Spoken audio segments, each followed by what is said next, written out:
समाचार पत्र में देखा होगा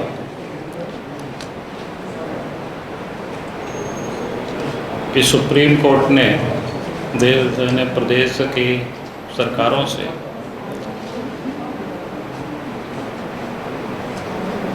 देश में जो घुसपैठ है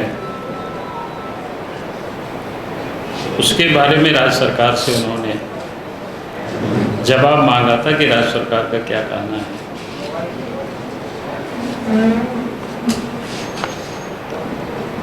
लेकिन आज जो अखबार में छपा राज्य सरकार की ओर से जो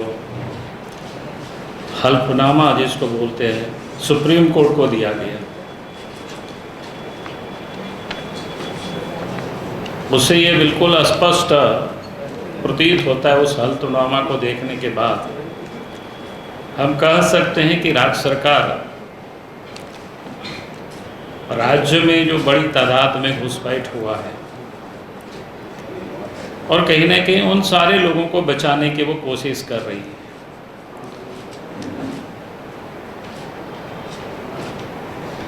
और उन सब के आप सबको ध्यान में होगा, झारखंड में पिछले दिनों राज्य के कई हिस्सों में दंगा भी हुए और उसमें से लाहौर दंगा का दंगा बिल्कुल प्रमुखता से आया, जो कि रांची के बगल में भी है, और पुलिस ने उसकी जांच की थी। तो सरकार की जो पदाधिकारी है उस वक्त अखबार में सार्वजनिक रूप से आया, उस दंगा के पीछे स्लीपर सेल का हाथ है। और पहले भी जो सरकार की एजेंसी है वो लोगों ने जांच करके रिपोर्ट भी सरकार को सौंपी है, मेरी जानकारी में, कि झारखंड में भी बड़ी तादाद में बांग्लादेशी घुसपैठ और रोहिंग्या कि इस राज्य के अंदर में बड़ी संख्या में लोग घुस आए हैं और प्रदेश में आबादी का जो डेमोग्राफिक तो बदल ही रहे हैं, लेकिन राज्य में अशांति भी पैदा करने के लिए कोशिश कर रहे हैं। उसकी अगर आप पिछले दिनों आप सब ने देखा होगा कि जगह जगह पर पाकिस्तान की जिंदाबाद के भी नारे लगे, और ये बड़ी तेजी से पिछले दिनों गिरिडीह में हुआ। अभी पंचायत चुनाव के एक नामांकन दाखिल कर रहे थे लोग, उस वक्त पाकिस्तान जिंदाबाद के नारे लगे। अभी हजारीबाग में भी 2 दिन पहले आप सब लोगों ने देखे होंगे कि जब पंचायत चुनाव में जीत का लोग जश्न मनाते हैं, उसमें भी पाकिस्तान की जिंदाबाद लगे। यानी ये जो विदेशी ताकत है, घुसपैठिया है, आज वो जैसे सिर चढ़ करके जिसको बोलते हैं बोल रहे हैं, जिंदाबाद कर रहे हैं, ये उसी का ही नतीजा है। क्योंकि राज्य सरकार स्पष्ट रूप से हम कह सकते हैं कि ऐसे लोगों को संरक्षण दे रहे हैं, और ये जो घुसपैठ किए हुए उनके मनोबल भी बढ़ रहा है। आपको याद होगा हमने उस वक्त मामला को भी उठाया था जब कोरोना प्रारंभ हुआ था, और उसमें से कुछ तबलीगी जमात में से कुछ विदेशी पकड़ाए थे, और रांची और लाहौर दंगा साइड से रातों रात सरकार के एक सीनियर मिनिस्टर ने गाड़ी की व्यवस्था करके कोडरमा वगैरह से भी जहाँ जहाँ लोग बाहर से थे, तो उन लोगों को रातों रात फिर, क्योंकि झारखंड और बंगाल और बांग्लादेश का बॉर्डर बिल्कुल नज़दीक पड़ता है, उन लोगों को यहाँ से हटा दिया गया था। उस वक्त मैंने सरकार को भी पत्र लिखा था उस संदर्भ में कि उसकी जांच होनी चाहिए। तो कहने का अर्थ है कि इस प्रकार के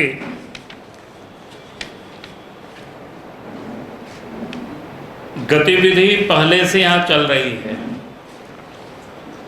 और उसके बाद अगर आप कहें कि संथाल परगना का, खास करके साहेबगंज और पाकुड़ जिला में तो डेमोग्राफी इतनी बदल गई है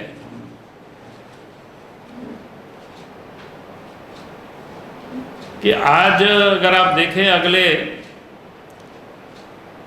जब भी यानी अगर लोकसभा और विधानसभा का क्या कहते हैं परिसीमन होगा, पुनर्गठन होगा,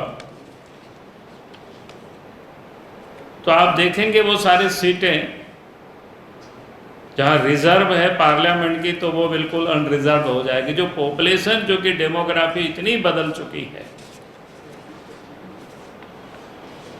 और सरकार वैसे लोगों को संरक्षण ही नहीं दे रही है बल्कि बसा भी रही है जगह जगह पर।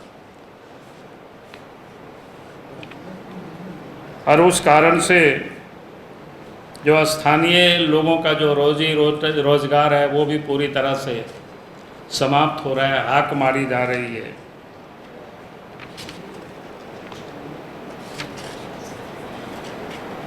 और इसलिए आप देखें कि लगातार अब धार्मिक जुलूस, चाहे वो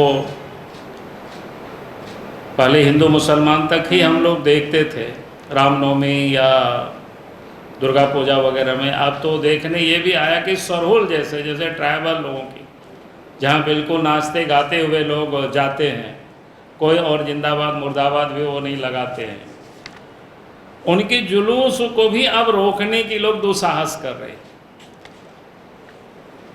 तो ये बिल्कुल जिसको कहते हैं कि लगातार ये जो हमले भी बढ़ रहे हैं, तो मैं कह सकता हूं कि आज जो झारखंड प्रदेश में हेमंत सोरेन के नेतृत्व में जो सरकार चल रही है, कांग्रेस के इस नेतृत्व में सरकार चल रही है, राष्ट्रीय जनता दल के नेतृत्व में सरकार चल रही है, तो ये जो बांग्लादेशी घुसपैठिए है और रोहिंग्या है, इन सब को एक प्रकार से संरक्षण दे रही है।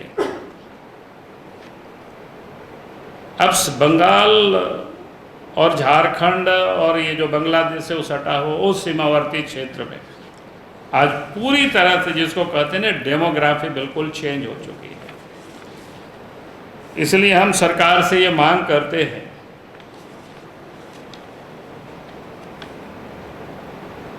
क्योंकि केंद्र में जैसा है कि एनआरसी, तो मैं ये नहीं कहता हूँ, लेकिन मैं कहता हूँ कि सीमित क्षेत्र में इसकी सर्वे होना चाहिए, कम से कम संथाल परगना में, कि किस प्रकार से आबादी का ये जो डेमोग्राफी जो चेंज हुआ है, और लोगों ने राशन कार्ड बना लिया, आधार कार्ड बना लिया, पैन कार्ड बना लिया, घर द्वार भी लोगों ने बना लिया, तो इसकी पूरी सर्वे होनी चाहिए, उनको चिन्हित करनी चाहिए। नहीं तो फिर खास करके जो यहाँ के जो ट्राइबल है और उस क्षेत्र में संथाल और पहाड़िया रहते हैं, उनके अस्तित्व पूरी तरह से समाप्त हो जाएगा उस क्षेत्र। जो कि संथाल परगना का आज जो नाम है वो संथाल वहाँ बहुत हयात में रहे, इसलिए उसको संथाल परगना कहा गया। लेकिन आज अगर आप उस सीमावर्ती क्षेत्रों में देखेंगे, उनके अस्तित्व धीरे धीरे समाप्त हो रही है। और आए दिन जो घटनाएं होती हैं वो तो आप सब लोगों के समझ हम लोग आए दिन बताते रहते हैं, कैसे कैसे वहाँ झंझटें होते रहते हैं, लोग धीरे धीरे लोग वहाँ से पलायन कर रहे हैं। और तो हम चाहेंगे कि भाई राज्य सरकार को कि हमारे जो वहाँ आदिवासी संथाल और पहाड़िया भाई बहन हैं,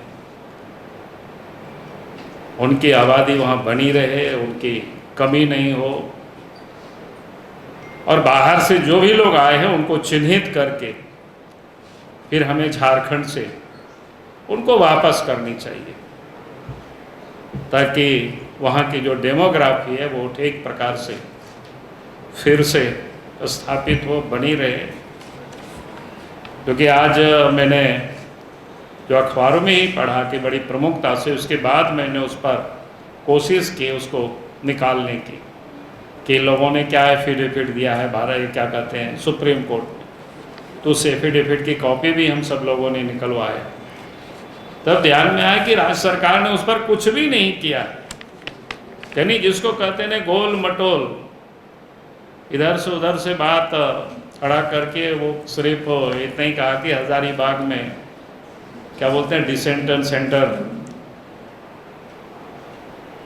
बना हुआ है ऐसा करके, यानी यहाँ उनको चिन्हित करेंगे, पहचानेंगे, इस दिशा में कुछ कार्रवाई करेंगे, इस पर बिल्कुल सरकार मौन है। यानी एक प्रकार से सरकार वैसे लोगों को संरक्षण दे रही है क्योंकि उनको अपने बोर्ड के रूप में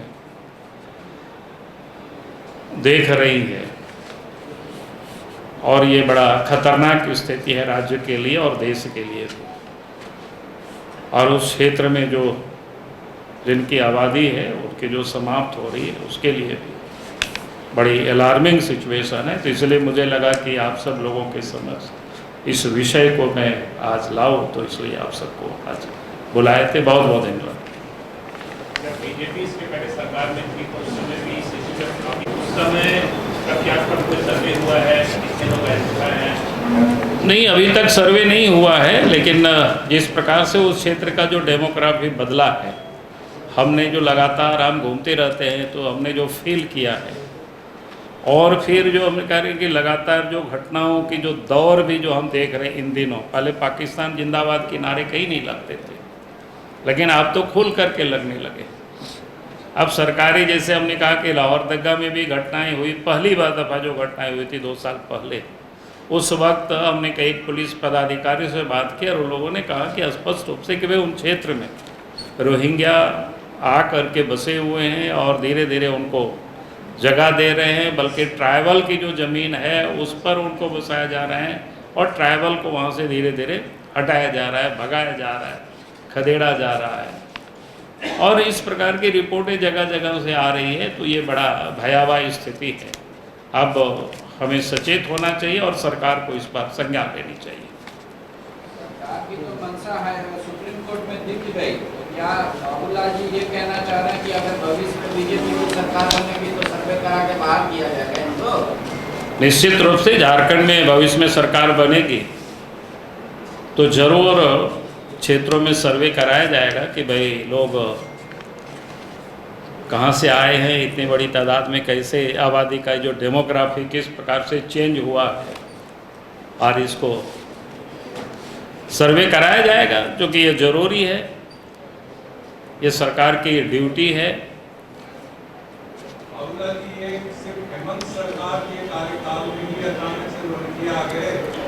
नहीं, मैं ये तो नहीं कहा कि हेमंत सरकार में आ गया, मैंने ऐसा नहीं कहा। हमने कहा कि आज उस क्षेत्र में जो डेमोग्राफी चेंज हुई है, और चूँकि सुप्रीम कोर्ट ने राज्य सरकारों से मांगा था और उसमें सुप्रीम कोर्ट में इन्होंने हल्फनामा दायर किया, और उसके बाद तथ्य सामने आया कि भाई सरकार को इन चीज़ों को देखनी चाहिए थी, सरकार उस पर उन्होंने कुछ भी नहीं कहा।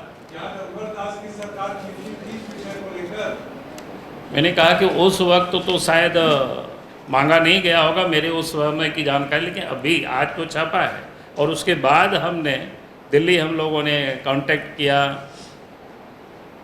सुप्रीम कोर्ट में जो जमा है उस रिपोर्ट को फिर हम लोगों ने खोज खबर किया, इधर उधर से निकाले उसको, और तब देखे कि भाई राज्य सरकार ने जो आज जमा किया है, तो इसे समझ में आया कि राज्य सरकार किस प्रकार से काम कर रही है। झारखंड मुक्ति मोर्चा के जो भट्टाचार्य किसी करके कहे थे जितने भी अभी यहाँ पे चल रहा है ईडी की कार्रवाई वगैरह सब बीजेपी प्रायोजित है, सरकार का अस्तित्व। अब वो तो शुरू से ही यही बोल रहे हैं। अब ये कहेंगे कि भाई कोयला भी चोरी हो रहा है तो भी बीजेपी प्रायोजित है क्या?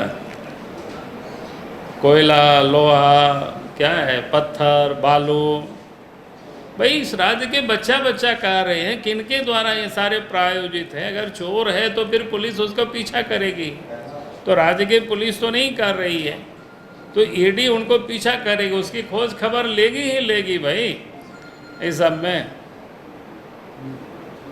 अब ये तो बिल्कुल झारखंड के बच्चा जान रहा है कि आप कोयला इलाके में चले जाइए, किस प्रकार से कोयला की चोरी, वहाँ किसी को भी पूछेगा तो आपको बता देगा। नदी के घाट जहाँ जिस इलाके से बालू निकालते वहाँ जाकर के पूछिए, वहाँ की हालत बता देगा। पत्थर के इलाकों में वहाँ लोग बता देंगे आपको। रांची शहर में तो कितने लोगों की ज़मीन को किस प्रकार से लोगों ने दखल किया है, कब्जा किया है। सरकारी जांच रिपोर्ट है वो बता रही है कि भाई किस प्रकार से गड़बड़ी हुई है। और वैसे पदाधिकारियों को प्रोत्साहित किया जाता है, वैसे पदाधिकारियों को महत्वपूर्ण जगहों पर बैठाया जाता है। हाई कोर्ट तक स्वस्थ टिप्पणी की है और डांट पिलाई, और इसके बाद भी आपने देखा होगा कोई कार्रवाई नहीं हुई। तो इसका मतलब साफ है। और इसके बाद कह रहे हैं कि बीजेपी प्रायोजित है, क्या मतलब है साहब? सर निशिकांत दुबे को पहले कैसे पता चल जाता?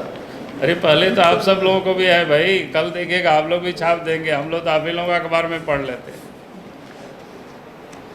क्योंकि सबका कहीं ना कहीं संबंध रहता है, कनेक्शन रहता है, कोई ना कहीं ना कहीं से। तो एकदम बहुत सी चीज़ें तो हम देखते हैं कि आप लोगों का क्या कहते हैं उसको, सोशल मीडिया में आजकल न्यूज़ चलता है, उसके बाद हम लोग भी पता करते हैं यार ये ऐसा चल रहा है, पता करो। एकदम में रियल बता रहे हैं। आपने देखा होगा 1-2 दिन पहले लोग बोला कि साहेबगंज के किसी न्यूज़ चैनल में चल रहा था, न्यूज़ मैंने सोशल मीडिया चैनल में चल रहा था कि साहेबगंज के डीएमओ आ गए। फिर हमने पता किया तो लोग बोला कि नहीं अभी नहीं आया। बोले तो चल तो रहा है यार। बोला कि नहीं वो ऐसे ही चला दिया होगा, उनको किसी ने गलत सूचना दिया। तो ऐसे ही चलता है, इसमें कोई। thefollowup.in. Like, share, and subscribe. www.thefollowup.in